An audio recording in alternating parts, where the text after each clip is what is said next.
Welcome to reasoning expert. I am Rahul. तो मैं लेकर आया हूँ आज ब्लड रिलेशन का टॉपिक। ब्लड रिलेशन में हमने क्या क्या पढ़ा है, जो पिछले कल वीडियो मैंने अपलोड किया था उसमें मैंने पढ़ाया था पेरे पेटर्नल साइड के जो हमारे रिलेशन रहते हैं वो, मेटर्नल साइड के रहते हैं वो, और बाकी अदर रिलेशन जो रहते हैं। तो पहले हमें वो सब रिलेशन याद होने चाहिए, तभी हम ये ब्लड रिलेशन जो है क्वेश्चन सॉल्व कर सकते हैं। ठीक है, हमें रिलेशन पता होना चाहिए कि फादर को क्या बोलते हैं, मतलब हमारे मेरे जो पापा होंगे मैं उनके पापा को क्या बोलूँगा, मतलब मेरे वो ग्रैंडफादर होंगे। तो इस तरीके से खुद को वहाँ पे उस सिचुएशन में आपको रखना है, फिर चेक करना है। ठीक है, और देखो दो तीन चीज़ें मुझे और बतानी है। अब देखो हस्बैंड वाइफ का जो रिलेशन रहता है उसे हम ड्रॉ कैसे करते हैं, ड्रॉ करने का तरीका क्या है। देखो सपोज करो ये हस्बैंड वाइफ है, लिखा है, मुझे एक स्टेटमेंट दी है, A is a wife of B. ठीक है, अब देखो ए क्या है, ए जो है मेरा वो है फीमेल पर्सन। ठीक है, तो ऑब्वियसली बी मेरा अपने आप मेल पर्सन बन जाएगा, क्योंकि हस्बैंड वाइफ तो एक ही दो ही होते हैं ना। मतलब अगर ए मेरा ऑलरेडी वाइफ बोल रहा है तो बी मेरा ऑटोमेटिकली मेल पर्सन बन जाएगा। तो इसको मैं डायग्राम कैसे करूँगा, देखो ये मेरा मेल पर्सन है। ठीक है, और मुझे बताने के लिए कि ये हस्बैंड और वाइफ का रिलेशन है, तो मुझे दो लाइंस को ड्रॉ करना है। ठीक है, दो लाइंस को ड्रॉ करना है और इसको मैं क्या बना दूंगा, फीमेल। तो मेरा ये सेटिस्फाई हो जाएगा कि A is a wife of B. तो ये मेरा डायग्राम बन गया। ठीक है guys, तो ये मेरा बन गया। नंबर 2 क्या है, ब्रदर और सिस्टर का रिलेशन। ठीक है, ब्रदर और सिस्टर का कैसे बनता है। सपोज करो मेरे को एक स्टेटमेंट दिया है, C is a brother of R. ठीक है, मतलब यहाँ बात क्या हो रही है, सी की बात कर रही है। सी क्या है, भाई है। सी मतलब मेल पर्सन हो गया मेरा। तो मैं इसको ड्रॉ कैसे करूंगा, देखो सी मेरा मेल है, C is a brother of R. अब देखो चेक करो, सी का मुझे जेंडर क्लियर है। ठीक है, ठीक है, सी मुझे बोला है ब्रदर है, मतलब सी भाई के बाद है, सी मेल पर्सन बन गया। लेकिन आर का जेंडर क्लियर नहीं है। आर आइदर सिस्टर भी हो सकती है या फिर मेल पर्सन भी हो सकता है। तो जब तक जेंडर क्लियर नहीं हो ना, तब तक आपको यहाँ पे कुछ नहीं लगाना है। जब आपका जेंडर क्लियर हो जाए तभी आपको जाके इसको प्लस या माइनस का वो लगाना है कि ये मेरा फीमेल है या मेल। देखो यहाँ से मुझे कुछ पता नहीं चल रहा है, यहाँ से मुझे इतना पता चल रहा है कि C is a brother of R. C है भाई आर का, लेकिन आर आइदर सिस्टर हो सकता है या फिर मेल पर्सन हो सकता है। ठीक है, ऊपर वाला जो था देखो हस्बैंड वाइफ का, उसमें क्या था, ए इज ए वाइफ। देखो ए मुझे ऑलरेडी पता लग गया वाइफ है, तो ऑटोमेटिकली बी मेल पर्सन होगा, मतलब ए की तो वाइफ होती है। ठीक है, तो इस तरीके से आपको साइंस का हमेशा ध्यान रखना है। जेंडर जब तक क्लियर नहीं हो तब तक कोई भी आपको उस पर वो नहीं लगाना है, साइन। ठीक है, ये दो चीज़ें मैंने आपको क्लियर कर दी हैं। और बाकी क्या है, बाकी आपको देखो, और जेंडर क्लियर करने के लिए क्या होता है, कभी कभी इस तरीके की स्टेटमेंट दी होती है, जैसे किसी के बारे में बात हो रही है। सपोज करो एक कोई आर है। ठीक है, तो आर के बारे में पहले कुछ बोला है, एक पहले ऑलरेडी स्टेटमेंट दिया, उसके बाद बोल रहा है she is a wife of M. तो इससे आपका जेंडर क्लियर हो जाएगा। आर का मतलब आर का जेंडर क्या बन जाएगा मेरा, फीमेल वाला। मतलब शी जो है वो आर के लिए यूज़ किया है। ठीक है, तो इस तरीके से आप कभी ही कहीं पर ही और शी लगाया हो ना, किसी को डिनोट करने के लिए लगाया हो, ठीक है, डोने कुछ भी करने के लिए, तो उससे ऐसा होगा कि आपको आइडेंटिफाई हो जाएगा थोड़ा बहुत कि मेरा सिंबल क्या है, मतलब ये किसके लिए यूज़ हो रहा है, किस अल्फ़ाबेट के लिए मेरा ये यूज़ हो रहा है, ही और शी। तो उससे आपका जेंडर क्या हो जाएगा, क्लियर हो जाएगा। तो अब एक जनरेशन ट्री होता है, वो आपको पहले पढ़ा देता हूँ, उसके बाद हम क्वेश्चंस को सॉल्व करेंगे। तो देखो ये जो है जनरेशन ट्री है, तो आपको ये क्या रहना चाहिए, हमेशा याद रहना चाहिए। क्यों, क्योंकि इसी के थ्रू आप अपने क्वेश्चंस को सॉल्व कर सकते हैं। तो देखो बहुत इजी रहता है ये, ज़्यादा कुछ टफ नहीं है। देखो आपको दिख रहा होगा कि इसमें ये सब मैंने लिखा हुआ है। देखने में हर कोई चीज़ टफ लगती है, लेकिन जब आप समझोगे ना तो वो ईजी हो जाएगा। देखो हम जो खुद आते हैं ना, मतलब मुझे हमेशा जो क्वेश्चन सॉल्व करना है वो मुझे खुद अपने उस पर करना होता है। मतलब मुझे वहाँ पे अपने आप को रख के मुझे क्वेश्चन सॉल्व करना होता है। तो कोई भी स्टेटमेंट दी होगी ना तो वो मुझसे ही रिलेटेड होगी, तो आपको इस तरीके से सॉल्व करना होता है। मतलब जैसे बोला है कि he is a father of R. ठीक है, कुछ भी, मतलब आपको ये माई सेल्फ मैंने इसलिए रखा है कि हमारी जो जनरेशन होती है, देखो वो जनरेशन सी, मतलब जनरेशन थर्ड जनरेशन में हम आते हैं। ठीक है, तो मुझसे ऊपर वाली जनरेशन जो होती है मेरी मॉम डैड वाली होती है। मतलब उसमें क्या क्या आ जाते हैं, देखो मेरे मॉम डैड आ जाएंगे, अंकल आंटी आ जाएंगे, या मेरी मदर इन लॉ या मेरे फादर इन लॉ आ जाएंगे, मतलब मुझसे ऊपर वाली जनरेशन।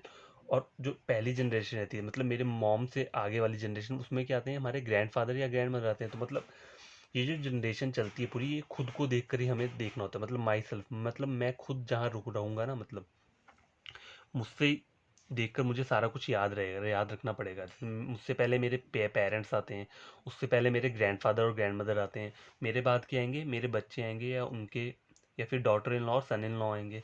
और उसके नीचे सबसे नीचे जनरेशन ई जो रहती है वो क्या रहती है, हमारी ग्रैंड डॉटर या ग्रैंड सन। तो आपको ये टेबल याद रखना है, ठीक है। देखो, सबसे जनरेशन ए में क्या आता है, हमारा ग्रैंडफादर आते हैं और ग्रैंड मदर आते हैं, दादा दादाजी आते हैं। जनरेशन बी में क्या कौन कौन आते हैं, हमारे मॉम डैड आते हैं, अंकल आंटी मतलब बुआ बॉय जी आते हैं, या हमारे जिससे हमारी शादी हुई है उसकी मदर इन लॉ, उसकी मॉम आएगी या उसकी फादर आएंगे, ठीक है। जनरेशन सी जो रहता है उसमें हम खुद रहते हैं, ठीक है, माई सेल्फ रहता है, उसमें मेरे भाई बहन भी आएंगे, मेरी वाइफ, अगर मेरी वाइफ है तो वो भी वहीं आएगी, और मेरा, जैसे मैं सपोज करूँ मैं कोई फीमेल पर्सन हूँ तो मेरा हस्बैंड भी यहीं पर आएगा, ठीक है।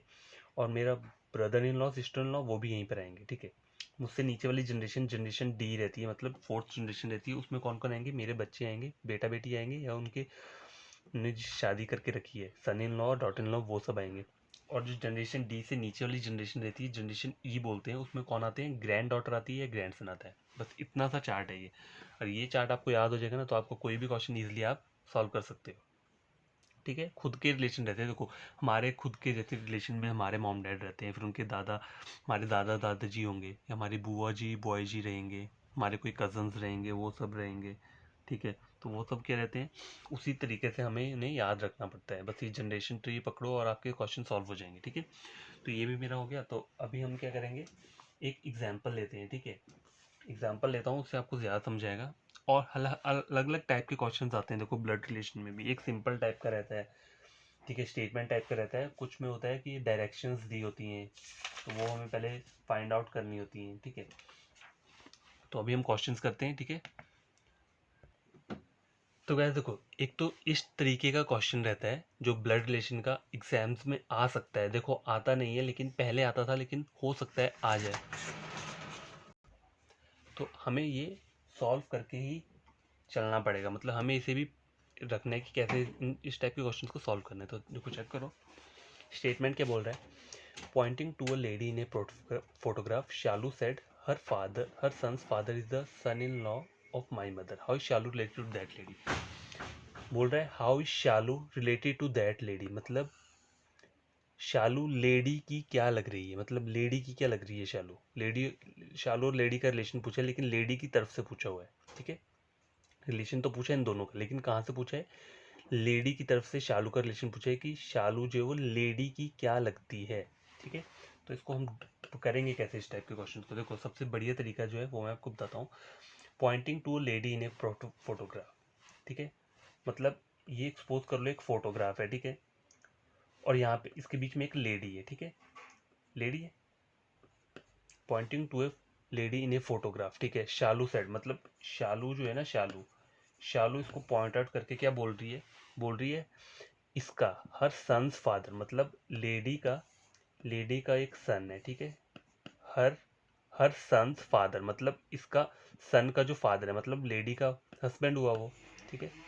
ये बात बोल रहे, देखो हर सन्स फादर का मतलब क्या होता है, हर सन मतलब लेडी का जो सन है, ये नीचे सन, देखो कहीं भी सन वाला जो आता है ना, देखो मैंने बताया था आपको, जो हमने ट्री पढ़ा था, ट्री जो पढ़ा था वो कहाँ आता है आपका, थर्ड जनरेशन में आता है। तो उससे ऊपर की जनरेशन हमारे मॉम डैड की होती है, और उससे ऊपर की जनरेशन जो रहती है वो हमारी रहती है ग्रैंड मदर और ग्रैंड फादर की, ठीक है। तो यहाँ क्या बोल रहा है, हर सन्स फादर, मतलब शालू पॉइंट आउट करके लेडी को बोल रही है हर, मतलब लेडी की बात हो रही है ना, हर इसका जो बेटा है, मतलब हर सन्स फादर, मतलब लेडी के सन्स का जो पापा है, मतलब लेडी का हस्बैंड हुआ, ठीक है। Her son's father is the son in law, ये जो है ना, ये बोल रहा है सन इन लॉ है ऑफ माई मदर, मतलब शालू की जो माँ है, ठीक है, उसका क्या है, ये सन इन लॉ है, ठीक है। तो मतलब शालू का ये जो, देखो आपको यहाँ से बताता हूँ, is the son in law, ये जो है इसका जो फादर है ये सन इन लॉ है ऑफ माई मदर, मतलब शालू बोल रही है। तो देखो सन इन लॉ कब बनेगा, मतलब ऊपर शाल इस लेडी की क्या होगी, एक मॉम होगी, ठीक है, मॉम होगी, ठीक है। और यहाँ बोला कि इन्होंने son in law of my mother, मतलब शालू बोल रही है कि मेरी जो माँ है, मतलब शालू क्या हुई, शालू जो हुई इस लेडी की क्या हुई, सिस्टर हुई, तभी जाके क्या होगा, ये सन इन लॉ बनेगा किसका, शालू की माँ का, ठीक है। और शालू की जो मॉम है वो लेडी की मॉम भी हुई। तो हमें बोला क्या है, हमें बोला है इसमें how Shalu related to that lady, मतलब शालू का लेडी के साथ रिलेशन बोला है, बट लेडी की साइड से बोला है। तो शालू जो है वो लेडी की क्या लग रही है, लेडी की लग रही है सिस्टर, ठीक है। क्या लग रही है, सिस्टर। तो इसका आंसर जो रहेगा वो हमारा रहेगा सिस्टर। देखो मैं आपको फिर से एक बार बताता हूँ हमें सॉल्व कैसे करना है। देखो पहले बोला pointing to lady in a photograph, ठीक है। एक सपोज कर लो ये फोटोग्राफ है, यहाँ पे एक लेडी है, ठीक है। तो शालू इसको पॉइंट आउट करके क्या बोल रही है हर सन्स फादर, मतलब लेडी की बात करिए तो आपको यहाँ पे लेडी ऐसे ड्रॉ कर ली, मतलब फीमेल है तो लेडी अपने ड्रॉ कर लिया। हर लगाया ना, देखो हर सन्स फादर, हर मतलब लेडी की बात हो रही है, हर सन, इसका एक सन है, ठीक है। बेटा होगा तो नीचे आएगा, और सन्स का जो फादर होगा वो लेडी का क्या हुआ, हस्बैंड हुआ, ठीक है। तो इसका हस्बैंड जो आएगा वो यहीं पर रहेगा इसके साथ, ठीक है। ये मैं ऐसे ही ड्रॉ कर रहा हूँ एक तरीके से कि आपको समझ आ जाए, ठीक है। हर सन्स फादर वो कौन है, is the son in law of my mother, मतलब शालू की जो मॉम है उसका सन इन लॉ है, ठीक है। तो शालू की मॉम का सन इन लॉ कब बनेगा, सन इन लॉ तो मतलब सन इन लॉ ये तब बनेगा, इसकी भी तो माँ होगी ना, वो लेडी की मॉम होगी, तो सन इन लॉ तो इसी का बनेगा। तो लेडी की मॉम मैंने ऊपर बना दी, और शालू जो है ना, देखो शालू बोल रही है son in law of my mother, मतलब लेडी की शालू क्या बन जाएगी, बहन बनेगी, तभी जाके तो ये सन इन लॉ बनेगा शालू की मॉम का, ठीक है। तो ये अब उसमें हम बोला क्या है, how is Shalu related to that lady, मतलब लेडी की शालू क्या लग रही है, तो क्या लग रही है, वो सिस्टर लग रही है, ठीक है।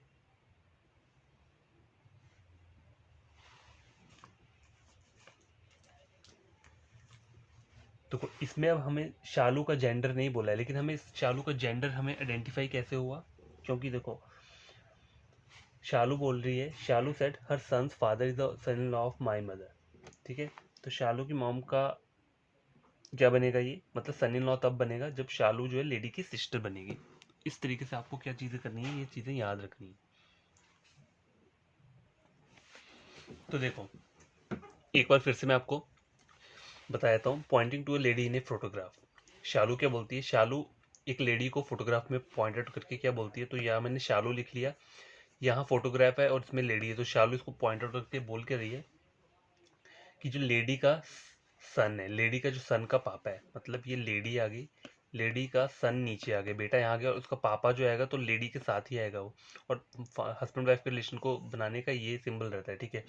तो डैड यहाँ पर आ गया, हर सन्स फादर, इतना मैंने बना लिया, ठीक है, is the son in law of my mother.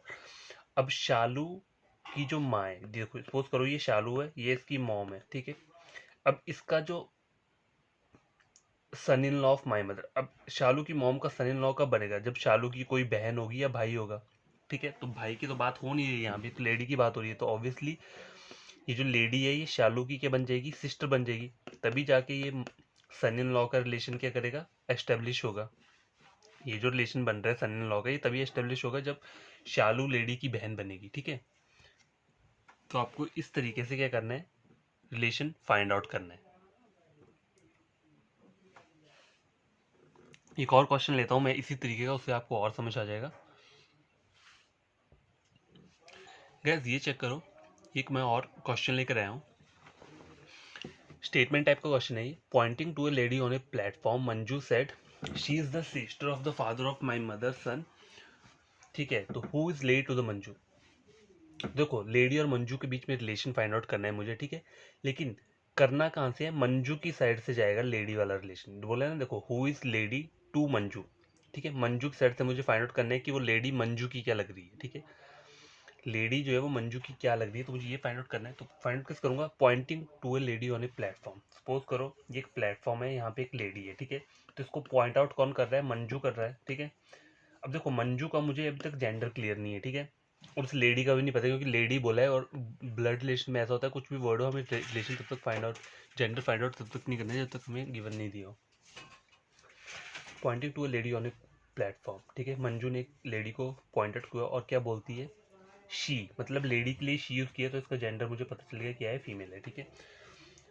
तो बोल रही है शी इज द सिस्टर, मतलब लेडी क्या है, ये लेडी मैंने रखी है यहाँ पे, she is the sister of the father of my mother सन। देखो मतलब माई मदर सन, मतलब मंजू बोल रही है मेरी मॉम का जो बेटा, तो ठीक है।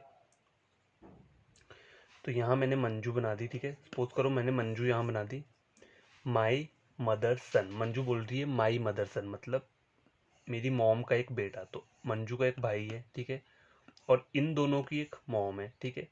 मॉम है तो मदर कहाँ पर आ गई मेरी, यहाँ पर आ गई, मैंने यहाँ ड्रॉ कर दिया, ठीक है। माई ऑफ माई मदर सन, ठीक है। यहाँ पूरा पढ़ो, शी इज द सिस्टर, मतलब ये जो लेडी क्या है, she is the sister of the father of my mother सन, मतलब माई मदर, मेरी मॉम का जो बेटा है उनके जो डैड है, तो मतलब मंजू के भी पापा ही हुए वो, ठीक है। तो मंजू और इन दोनों के पापा ही हुए ना वो, तो यहाँ पर आ गए, ठीक है, हो गया। और she is the sister of father, मतलब फादर की सिस्टर बोली है, ठीक है। तो ये जो लेडी है ना, इसको मैं यहाँ लिख देता हूँ, ठीक है। तो ये मेरा एग्जैक्ट डायग्राम बनकर आया है, ठीक है। अब मेरा रिलेशन फाइंड आउट करना ईजी हो जाएगा, क्यों, देखो ये मेरा पता चल गया, मंजू यहाँ पर है, लेडी यहाँ पर। अब देखो who is the lady to the Manju, अब देखो चेक करो, मंजू मतलब आप खुद को यहाँ रख कर देखो। मंजू को अगर सपोज करो आप ये यहाँ पे हो, थर्ड जनरेशन रहती है हमारी, हमारे से ऊपर कौन आते हैं, हमारे पेरेंट्स आते हैं, उसके साथ साथ हमारे क्या आते हैं, अंकल आंट आते हैं। इससे ऊपर की जनरेशन में हमारे ग्रैंडफादर ग्रैंड मदर आते हैं।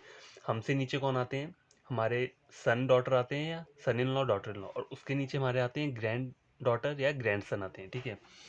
तो इस तरीके से हमें क्या करना होता है, वो करना होता है, इसे फाइंड आउट करना होता है।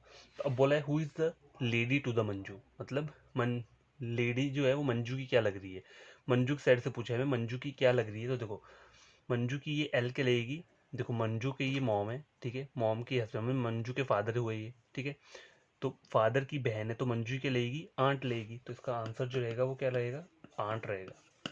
तो इस तरीके से आपको ये क्वेश्चंस को सॉल्व करना है। तो गैस ये मैंने एक अलग टाइप का क्वेश्चन लिया है, ठीक है। वो तो पूरा का पूरा स्टेटमेंट टाइप का, जैसे कि हम किसी फोटोग्राफ को पॉइंट आउट कर रहे हैं, तो वो उस टाइप के क्वेश्चन थे।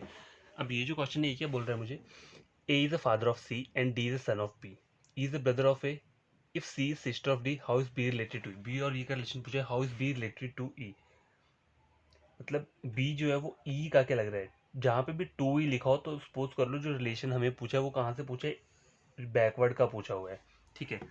देखो how is B related to E, मतलब ई का क्या लग रहा है बी, तो आपको रिलेशन जो फाइंड आउट करना है तो कहीं भी बैकवर्ड में करना है, मतलब बी जो है वो ई का क्या लगेगा ये बोल रहा है, ठीक है। तो देखो एग्जाम में हम ड्रॉ कैसे करेंगे, इसे ड्रॉ करने का तरीका क्या है, पहले आपको जनरेशन ट्री याद रहना चाहिए, ठीक है, कि हम कहाँ आते हैं, थर्ड जनरेशन में आते हैं, सेकंड जनरेशन में हमारे पेरेंट्स आते हैं, पहली जनरेशन में कौन आता है, हमारे ग्रैंडफादर और ग्रैंड मदर आते हैं, हमसे नीचे वाली जनरेशन में हमारे चिल्ड्रंस आएंगे, ठीक है, सन और डॉटर आएंगे, और उससे नीचे वाली जनरेशन में क्या आता है, हमारे ग्रैंड सन या ग्रैंड डॉटर आएंगे। तो बस आपको इतना याद रखना है। और अंकल आंट जो रहते हैं ना हमारे, अंकल आंट हो गए वो हमारे कहाँ पे आते हैं, मॉम वाली जनरेशन में आते हैं, मतलब सेकंड जनरेशन में। और जो हमारे भाई बहन होते हैं, कजन्स रहते हैं, सिबलिंग्स रहते हैं, वो हमारी थर्ड जनरेशन में ही रहते हैं सब के सब, ठीक है। तो देखो अब क्वेश्चन कैसे सॉल्व करना है, A is the father of सी, तो पहले मुझे डायग्राम बनाना पड़ेगा। ए क्या है, फादर है, मतलब ए मेल पर्सन है, ये मुझे पता चल गया, ठीक है। ए फादर है मतलब A is a male person, A is the father of C, मतलब सी का पापा है, तो सी जो है वो नीचे वाली जनरेशन में आएगा, ठीक है। ये सेकंड जनरेशन है, ये थर्ड जनरेशन है, ठीक है। A is the father of C, ये मेरा कंप्लीट हो गया। And D is the son of B, अभी देखो इसको आप अभी छोड़ दो, D is the son of B को, ठीक है। E is a brother of A, ठीक है, ई क्या है, E is a brother of A, ठीक है। तो ए के साथ ही आएगा इसका भाई जो आएगा, तो ये मुझे पता चल गया। If C is a sister of D then how is B related to E, यही बोला है ना, बोला है if C is a sister of D, अगर सी क्या है, सिस्टर है किसकी, डी की, ठीक है, यही बोला है ना, if C is sister of D then how is B related to E. अब देखो D is son of B, अभी इन्होंने बोला है D is son of B, D क्या है, सन है किसका, बी का, ठीक है, ये बोला है D is son of B, B का जेंडर नहीं पता है मुझे अभी तक, ठीक है, बी का मुझे कोई जेंडर नहीं पता है। तो ये मैंने सारा सारा स्टेटमेंट सब कुछ ड्रॉ कर लिया है। अब मुझे बोला कि उन्होंने how is B related to E, how is B related to E, मतलब ई का क्या लग रहा है ये बी। तो देखो यहाँ देखो डी और सी के हैं आपस में भाई और बहन है। ये सी क्या है, डी की सिस्टर हुई, ठीक है, डी मेल पर्सन है। और डी की मॉम क्या है, ये है, D is a son of B. मतलब मॉम कैसे बनेगी, देखो ऊपर ये बना है, हस्बैंड है, ठीक है, मेल पर्सन है। ए की बेटी कौन है, सी है, और सी का भाई डी है, और डी की मॉम ये है, तो ऑब्वियसली ये जो बी है ये ए की क्या हुई, वाइफ बन गई, ठीक है, बन गई। अब देखो how is B related to E, मतलब बी जो है वो ई का क्या लग रहा है, तो मुझे ई के साइड से फाइंड आउट करना है ई का क्या लग रहा है ये, तो ई का लग रहा है ये सिस्टर इन लॉ। तो आपका आंसर क्या रहेगा, आपका आंसर रहेगा सिस्टर इन लॉ। इस पर आपने इसको आपने इस आंसर पे आपको अपना आंसर देना है, ठीक है, सिस्टर इन लॉ लगेगी। तो इस टाइप के क्वेश्चंस को सॉल्व करने का ये एक बेस्ट तरीका है। देखो आपको ये जल्दी करना पड़ेगा, और जल्दी कब होगा, जब आपको पूरा का पूरा वो चार्ट पता होगा। ट्री जो रहता है हमारा जनरेशन ट्री रहता है, वो सब का आपको पता होना चाहिए।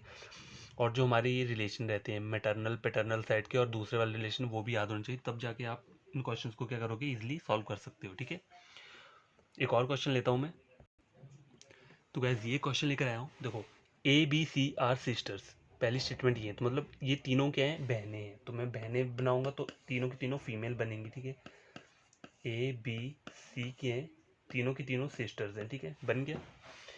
D is a brother of E, ठीक है, इसे भी छोड़ दो, D is a brother of E को स्किप कर दो। आगे देखो कहीं और जगह मुझे इनसे रिगार्डिंग ए बी सी से रिगार्डिंग कुछ और थोड़ा ना दिया है, तो देखो E is the daughter of B, मतलब ई क्या है, बेटी है किसकी, बी की, तो बेटी है तो वो नीचे चल जाएगी, थर्ड जनरेशन में जाएगी, ठीक है, बन गई। E is daughter of B बन गया। और बोला है D is a brother of E, मतलब ई का एक भाई है, वो क्या है, डी है, तो ये मैंने बना दिया, D is brother of E, ठीक है। अब बोला है how is A related to D, A और डी का रिलेशन पूछा, लेकिन कहाँ से पूछा है, डी की साइड से पूछा है ए का रिलेशन। देखो how is A related to D, मतलब टू डी का मतलब क्या हो कि डी की साइड से पूछा है, तो ए जो है वो डी का क्या लग रहा है, डी का, देखो डी की मम्मी ये है और उनकी एक बहन है, तो डी की क्या लगी, ये आंट लगी, ठीक है, डी की आंट लगी, तो उसका आंसर क्या रहेगा, आपका आंट रहेगा। तो आई होप आपको ये दो टाइप के क्वेश्चन समझ आए होंगे, काफ़ी ईजी है। अब कल जो मैं एक वीडियो लेकर आऊँगा ब्लड रिलेशन का, उसमें थोड़ा हम हार्ड लेवल के क्वेश्चन समझेंगे कि उन्हें कैसे सॉल्व किया जाता है, ठीक है। तो आपको करना क्या है, अगर वही जो मैं बोलता हूँ पूरा का पूरा वीडियो चेक करना है, आपको पढ़ना है, 1 घंटा बैठ के पढ़ो, बढ़िया तरीके से पढ़ो, और खुद क्वेश्चन ये सॉल्व करो, अपने आप करके करो, ठीक है। ये क्वेश्चन आप देखो और खुद सॉल्व करो। अगर आपको समझ आती है, वीडियो समझ आती है, मेरा पढ़ाया हुआ जो कॉन्सेप्ट है वो क्लियर होता है, तो आपको करना क्या है, चैनल को करना है सब्सक्राइब, ठीक है, और वीडियो को करना है लाइक। तो ये तीनों चीज़ें तभी करनी है जब समझ आएंगी, जब चीज़ें समझ आती हैं तभी करना चाहिए ये सब। अगर नहीं आ रहा है तो वहाँ पे कमेंट बॉक्स में क्या लिखा करो, कमेंट बॉक्स में लिखा करो कि अगेन, अगेन मतलब हमें फिर से समझाओ, ठीक है। कुछ भी आप लिख सकते हो कमेंट बॉक्स में, ये सब लिखो कि हमें फिर से समझ में नहीं आया है तो फिर से हमें समझा दो, हमें ये बात समझ में नहीं आई है। ब्लड रिलेशन का एक और वीडियो बढ़िया तरीके से ले आओ, तो मैं एक और वीडियो ले आऊँगा, ठीक है। एजुकेशन क्या होनी चाहिए, फ्री होनी चाहिए, मेरा मानना है। तो फ्री तब होगी, मज़ा तब आता है देखो पढ़ाने का, जब सामने वाले बच्चे भी पढ़े। तभी मैं बोलता हूँ कि कमेंट बॉक्स में नीचे लिखा करो कि आपको समझ आ रहा है या नहीं, तो उससे मुझे खुशी मिलती है, ठीक है। तो आपको ये पढ़ना है बढ़िया तरीके से। तो आज का वीडियो मैं यहीं कंप्लीट करता हूँ। कल जो हम लाएंगे वो थोड़ा हार्ड लेवल के क्वेश्चन लेकर आएंगे, ठीक है। Bye, take care.